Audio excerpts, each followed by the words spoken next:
This is the Friday, September 25, 2020 version of the Market Plus segment. Joining us now, Angie Setzer and Chris Swift.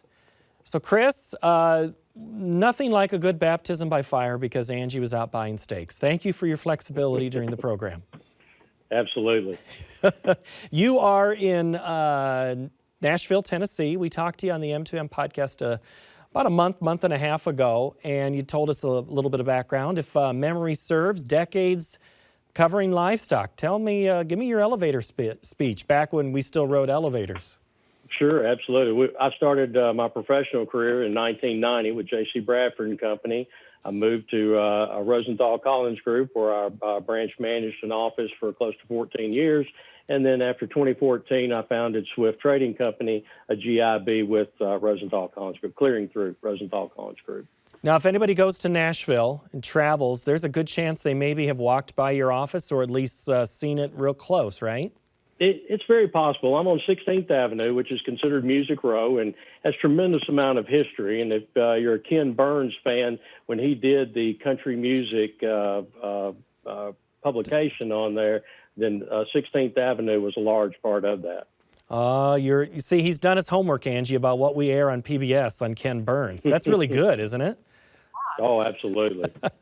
All right, Chris, we have an African swine fever question we'll get to you in a moment. But Angie, I want to get back into the grains just a tiny little bit. You know, I brought up, I was texting with some people this week about their progress. They're flying along. I mean, it was a sprint to put this crop in. It's going to be a sprint to take this thing out. There's going to be no breather. In 2 weeks, some people are going to be done looking around going, what harvest low? So my question, which came from Roger in the Milky Way, he was asking us via Twitter, what, if any, correlation is there between harvest lows for corn and beans and the national harvest progress percentage of those said crops? Oh, goodness. That's for someone with a lot of Excel spreadsheet background, because I don't really have that. I think it's pretty obvious that when you're rolling right along, right, you're going to see some continued pressure on futures. But, you know, I think harvest progress this year is going to be a little bit of something that's hard to pin down, just simply because Iowa, if you don't have that much of a crop to harvest, it does move a lot quicker. And so I think, you know, you are going to see that in a lot of those places that have really been impacted by the drought and the derecho, is that you are going to whip right through that crop a lot quicker than what you ever maybe have before. Well, just case in point, here in Iowa and parts of Illinois, it was 2 weeks since we last had any significant rain. There's not another significant chance of rain above 20% other than this weekend for another week. So just in that sense, it's drying down in the field. And that's also another way to speed things through. You're sitting there at an elevator. What's the average moisture level coming through there? We're behind. I don't even want to come off like I'm bragging, because we did catch some rain there the last half of August into September, and then we cooled down. Beans have been coming in, though. The last 2 years, we've been having beans come into the elevator on Thanksgiving at 23% moisture. And so this year we're celebrating that the wettest we've had come through so far has been 15. I have had some folks say that they definitely need rain because they're trying to get beans off at 8 to 9%. You run into shatter, you run into a lot of issues. It gets really just frustrating and, you know, without a little bit of that breather. So I do feel for folks that are out there, you know, with 2 weeks of harvest progress in and 2 weeks of not really much in the way of rain ahead of them. And obviously you've got to get that crop out, but just make sure you're being safe about it and giving yourself that time if you need it to take a breath. So there are stories of maybe more people selling their crop right off of the combine. Can you confirm? Yeah, we have a lot of sales going on right now. It makes sense. The market is definitely not incentivizing holding soybeans at this point in time. There's very little carry. Basis is good. It's strong, and it's been strengthening at least locally here as of late, as a lot of commercials, you know, you start to see the combines roll as an elevator and you're not full. And so there's this moment of panic that you're not going to be full. And so that's the opportunity that we're really seeing from a basis standpoint here locally. I think you're seeing the same thing in some areas where, you know, no one's full, no one's choking on the crop yet, but they see progress happening. And so they're getting nervous. And so that's the sweet spot to be locking in some basis opportunity. And with the recent rally yeah, we have fallen off 50 cents on soybeans, but we're still up $1.50 from where we were the start of August.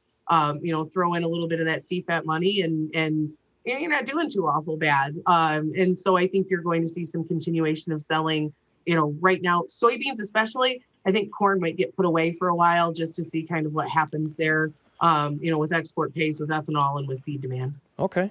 All right. Well, Chris, here's one of the fun things we like to do in Market Plus, and that's give you questions that come from either Twitter or Facebook. This one came via Facebook, and it's from Justin in Ithaca, Michigan. Is there an update on African swine fever in Germany and Europe? Is it still having an impact on the hog market? I believe this week we went up to, was it a dozen hogs that had been found in Germany? What's the impact there on the market? From a perspective of export, it halted all of their exports. So that was the biggest reason why we saw here in the U.S. a little bit of a boost in the hog market, as Europe has been a large exporter to China. That cuts off a large swath of Europe, with Germany shutting their borders down to China's exports. I don't think it's a major outbreak like what we saw in China. There is such a significant difference in how hogs are fed between the two countries. We know that China pre-COVID or pre-ASF, approximately 60 to 70% of their herd was still fed a swill. So we know that they didn't have a large compounds of hogs where that they could control the feed sources, and with that combination of those hogs being able to root around into wild areas where they could be exposed to the wild boars, as well as being fed swill feed that might have already been contaminated from another pork product of some kind. So I think there's a big difference between the two, that you probably won't see the size of the outbreak in Germany because it can be greater contained. That pork production there is under a much more controlled environment than what it is in China. There was a story this week about supplies in China that, hey, they might be out of cold storage. We never really truly know what's going on there, but what's going on there? I mean, are they running low? What do you hear? I don't know. Honestly, I don't pay a great deal of attention to it because most of it is hearsay. And we were privileged to know a few people that knew quite a bit about it. But as time goes by and the stories begin to fade, so too does the news. We saw the abrupt news that came out because a lot of it was being able to be sneaked out of the country. They've tightened those grips now down on any kind of publications going out. So we really don't know. So I don't try to outguess that. It is hard to guess. All right. So, Angie, there's this other little thing in the news called an election. The House, the Senate, the presidency are all up there. And there's a question from Jonathan. He asks us via Twitter. He's in Wisconsin. He says, is the November election volatility built into the market, or is there more to come? I think there's a lot more to come, unfortunately.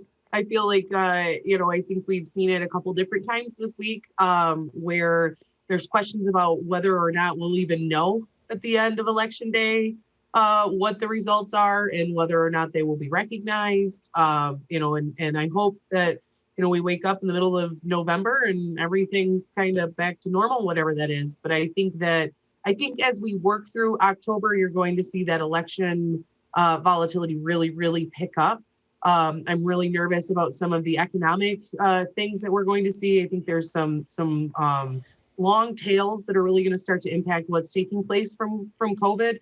I've had this feeling for a while now that, I don't know if you remember 2008 pre-election, it was beneficial to certain parties to have that sort of impending feeling of collapse with the residential housing market. What does it look like with commercial real estate and some of those things where we are seeing these places really say, hey, we're not coming back into the office until middle of next year. We are seeing some real struggles on that side of things. So I think it's just begun. Honestly, I don't think it's factored in to a real level and probably won't be until we're a week beyond the election and feel comfortable that the results will be recognized and are what they are.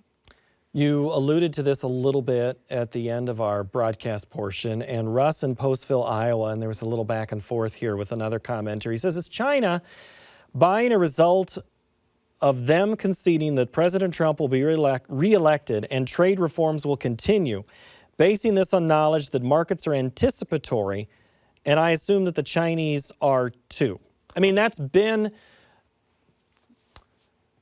it's like anybody, like a producer hedging their bets, right? You're playing both sides if you can.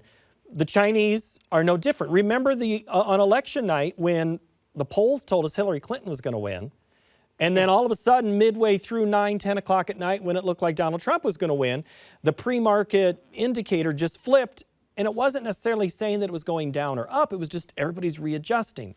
So the question is this why China's buying?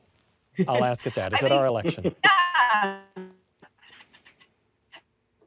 Yeah, no, I think they are hedging their bets. I think there's a certain level of action that they're in line with what's taking place. They're following through. They're giving in or working through their phase 1 trade deal agreements, because we're gonna have to start working on phase 2, and he's not going anywhere for 4 years. At the same time, I think they have a need for those bushels, and so I think that I've always said, I said that for a long time. I thought, and I feel like COVID was somewhat bullish in the sense that it changed and modernized how their food was looked at in their country. And so I think there's a level of that's taking place in general. They're also hedging their bets. It's La Nina, what happens in South America from a production standpoint. And so I think they're just kind of speaking for supply and making sure that they're ready no matter what happens. And they know they're going to need the supply, but they also know that they can say, never mind, we didn't need as much as what we thought. And so we can kind of move on, kind of see an ebb and flow from there. All right, real fast, 30 seconds on cotton. I made you do the homework. So that's one's been chopping, kind of steady. Where are we headed? Right now, it looks like there's going to be some strength. It really makes you wonder what's going to take place. Can't help but wonder if it doesn't take some strength from softs. There's been some question about some production shortages. And then obviously there's still some questions as to whether or not we're going to ban some of those imports of cotton goods from China based on human rights. Offense. All right, Chris, I guess I'll let you do a 30-second answer too on politics and livestock. Does it matter? Politics, absolutely it does, because it impacts the consumer. And as the supplies of cattle seem to be pretty steady going forward, even with hogs going forward for the next at least 3 to 6 months, there's really not a great deal that can change from the supply side. So anything that's going to impact their consumer discretionary spending habits is going to be of great, great importance to us. Well, we had one consumer in this broadcast buying steaks during our time. Thanks, Angie. That's right. Angie Setzer, Chris Swift, thank you so very much for joining us here. Chris, I hope it was okay and you'll come back again. Absolutely. I thoroughly enjoyed it, Paul. Thank you for having me. All right, Angie, we'll see you in a few weeks. Thank you both. Thank you. All right, next week, we'll bring together a 4-person roundtable. You thought this was a panel. Well, we're going to bring 4. We got Naomi Bloom, Ted Seifert, Elaine Cubb, and Matt Bennett. They'll break down the quarterly grain stocks and look at the trends that are also happening in the commodity markets. I'm Paul Yeager. Thank you so very much for watching, listening, or reading. Have a great week.